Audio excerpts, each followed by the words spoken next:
Tom, tu as 24 ans, tu es arrivé il y a quelques semaines ici à l'Est en provenance de l'US Colomiers. Tu fais partie des recrues estivales de l'OAC. Raconte-nous un petit peu les coulisses de ton arrivée ici. Moi j'ai été mis en contact directement avec Jean-Marie Pasqualetti via mes agents. Donc voilà, il y a eu un premier contact qui a été établi comme ça. Donc voilà, après on a eu une conversation concernant le projet du club, ce qu'ils recherchaient comme profil aussi, pour savoir si je correspondais aux attentes du club. Et voilà, il y a eu un bon feeling, du coup après ça s'est fait de fil en aiguille et voilà comment je me suis retrouvé à l'OAC aujourd'hui. Tu es gaucher, je sais que l'effectif de l'OAC la saison dernière manquait de ce genre de profil de gaucher. On dit souvent qu'il faut avoir des gauchers dans son équipe pour avoir un peu plus de variété dans le jeu. Est-ce que ça fait partie des raisons pour lesquelles tu as été aussi recruté? Est-ce que voilà, ça a été perçu comme un atout par le staff alésien? Oui, oui, bah, quand j'ai échangé avec le directeur sportif, il m'a fait part du profil qu'il recherchait et effectivement le profil de gaucher était un profil recherché en tant que milieu de terrain. Donc je pense que oui, le fait que je sois gaucher, ça a joué un rôle important dans ma venue ici. Tu arrives, on le disait, en provenance de l'US Colomiers avec quasiment, je crois, 90 matchs de National 3 à ton actif. Est-ce que tu considères ta signature à l'OAC en National 2 comme un vrai bond en avant dans ta carrière? Ouais, je pense que c'était le moment de franchir un cap et mon transfert ici, il vient au bon moment, je pense. Voilà, étape par étape, j'avance petit à petit. Et le fait de venir dans un club ambitieux comme l'OAC, c'était un objectif personnel et j'en suis très content. Dans une interview justement, je crois que c'était pour Foot National, tu disais vouloir découvrir le monde professionnel d'ici 2 ans. Est-ce que ça peut se faire avec l'OAC qui est aussi, comme tu disais, un club ambitieux? Ou est-ce que tu considères que l'OAC est un tremplin pour aller voir encore plus haut ensuite? Je pense que oui, l'OAC a le profil d'un club qui peut être un club tremplin. On l'a vu l'année dernière, il y a des joueurs qui ont signé en national ou au niveau au-dessus. Donc oui, moi c'est ce que j'ai envie de faire. Donc ça va pas être facile, il va falloir travailler pour. Mais je suis prêt pour ça en tout cas. Ici, tu le disais, les dirigeants sont ultra ambitieux. Quel est, toi, concrètement, le projet sportif qui t'a été vendu à ton arrivée? Est-ce que c'est de se maintenir cette saison, de jouer le haut de tableau ou carrément d'accrocher la montée en National 1? Moi, quand on m'avait vendu le projet du club, on m'a dit clairement que c'était un club qui venait de se maintenir en National 2 en difficulté, vu qu'il y a eu une pénalité de 5 points en début de saison dernière. Donc l'objectif du club, c'était de pérenniser tout d'abord le club en National 2. Donc maintenant que le maintien a été acquis, c'était de jouer les premiers rôles en National 2 l'année suivante, donc cette année-là. Donc ouais, jouer les 3 premières places, c'est l'objectif de cette année. Mais il va falloir se maintenir d'abord parce qu'il y a 5 descentes, 14 équipes, donc ça va être compliqué. Mais l'objectif c'est d'abord de se maintenir. Et si on est maintenu après, pourquoi pas aller voir plus haut. Ouais, tu fais bien de le rappeler, cette poule en plus du Sud-Est, elle est réputée pour être ultra compétitive.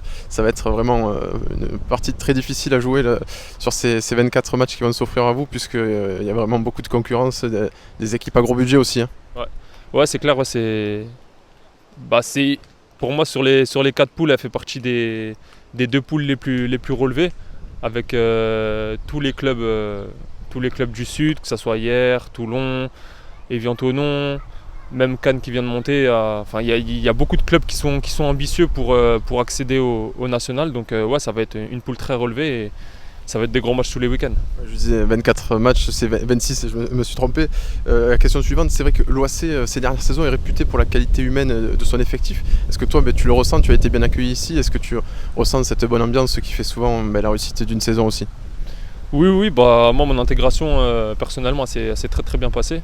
Donc j'ai senti ce côté familial directement quand je suis arrivé dès les premiers jours et maintenant ça fait 3 semaines que la saison a commencé et je ressens toujours ce côté familial et je pense que c'est ce qui caractérise le mieux ce club en tout cas. Comment tu te définis en tant que joueur, en tant que milieu de terrain défensif? Autrement dit, quelles sont un petit peu tes qualités? Moi je suis quelqu'un de déterminé, quelqu'un qui lâche jamais et quelqu'un qui est plutôt bon à la relance on va dire. Donc voilà, donc fort dans les duels et pour récupérer le plus de ballons et essayer d'être propre à la ressortie et à la récupération. J'ai vu aussi quelques vidéos de toi où je te vois très à l'aise sur les coups de pied arrêtés. Tu es un très très bon tireur de coups francs.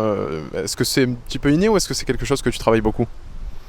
C'est quelque chose, ouais, c'est quelque chose que j'ai travaillé surtout. Parce que être bon tireur de coups francs des petits, c'est quelque chose de pas facile. C'est quelque chose que j'ai travaillé. Après, voilà, c'est pas la perfection non plus, mais on essaye de faire le mieux possible. Tu as envie d'être encore plus décisif dans cet exercice-là, cette saison? Ouais, ouais, surtout que je pense que c'est quelque chose d'important sur une saison, les coups de pied arrêtés, que ce soit sur les corners, que ce soit sur les coups de pied arrêtés. Donc, ouais, ouais, c'est quelque chose où j'ai envie d'être décisif cette année. Ouais. Je sais pas si je me trompe, mais par ton profil assez athlétique, par ta patte gauche, par le poste que tu occupes, tu fais penser un petit peu au joueur qui était Thiago Motta. Est-ce que c'est un joueur qui t'a inspiré ou pas du tout? Voilà, quels sont un petit peu tes modèles à ce poste? Ouais, ouais, Thiago Motta, ouais, c'est vrai que c'est une référence à mon poste. Après, il y a aussi des joueurs comme Sergio Busquets, comme Casemiro aussi. C'est des joueurs voilà, qui sont très forts athlétiquement et qui sont aussi à l'aise avec le ballon. Donc ouais, c'est des joueurs qui m'ont inspiré et qui m'inspirent encore aujourd'hui parce que ça m'arrive de regarder des vidéos encore d'eux aujourd'hui. Ouais. On disait en début d'interview que tu faisais partie de ces recrues qui n'ont pas été recrutées par Hakim Malek, mais plutôt par le réseau de Jean-Marie Pasqualetti.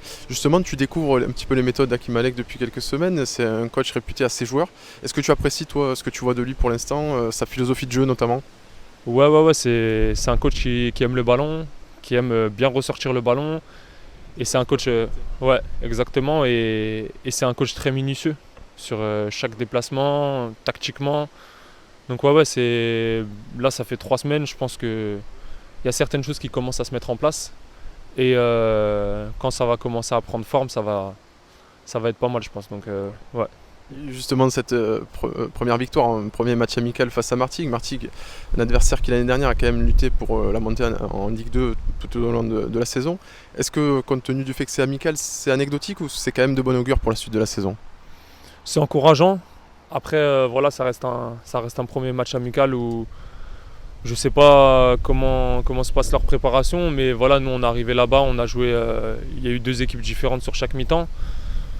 Ça reste anecdotique parce que c'est un match amical, mais la victoire reste importante parce qu'on est des compétiteurs et match amical ou pas, la victoire est importante. Le deuxième match amical pour vous, il aura lieu ici même à Alès face au Nîmes Olympique. C'est un derby puisque c'est un petit peu la suprématie départementale qui va se jouer. Est-ce que dans l'approche du match, ça vous a été vendu comme tel? Est-ce que c'est vendu comme un derby qu'il faut à tout prix gagner ou est-ce que finalement c'est un match de prépa comme les autres et c'est plutôt le contenu auquel il faudra s'intéresser? Bah moi pour avoir parlé avec quelques joueurs, c'est vrai que c'est le derby du Gard, c'est ça. Donc ouais, ouais, c'est quelque chose d'important pour que ce soit pour les supporters, pour les joueurs originaires d'ici aussi. Donc oui, c'est un derby, ça reste un match amical, c'est vrai, mais un derby aussi. Donc va falloir prendre ces 2 points-là en compte pour ce week-end. Est-ce que les joueurs qui étaient présents à Alès les saisons précédentes t'ont parlé un petit peu de Pibaro? Est-ce que tu as hâte aussi de découvrir ce stade, de jouer le premier match ici à Alès à domicile et qui plus est lorsque le match sera officiel le 26 août prochain? Oui, oui, impatient, surtout que on m'a dit que il y avait un certain engouement à Pibaro, donc impatient de connaître ce stade dans un match officiel dès le 26 août prochain. Dernière question que j'aime bien poser aux joueurs que j'interviewe. Qu'est-ce qu'on peut te souhaiter finalement pour le reste de la saison et plus généralement pour le reste de ta carrière, même si tu l'as un petit peu dit tout à l'heure, tu as des ambitions élevées? Une saison pleine tout d'abord, une saison sans blessure et des passes décisives et pourquoi pas quelques buts pour essayer d'aider l'équipe à atteindre le meilleur classement possible à la fin de saison.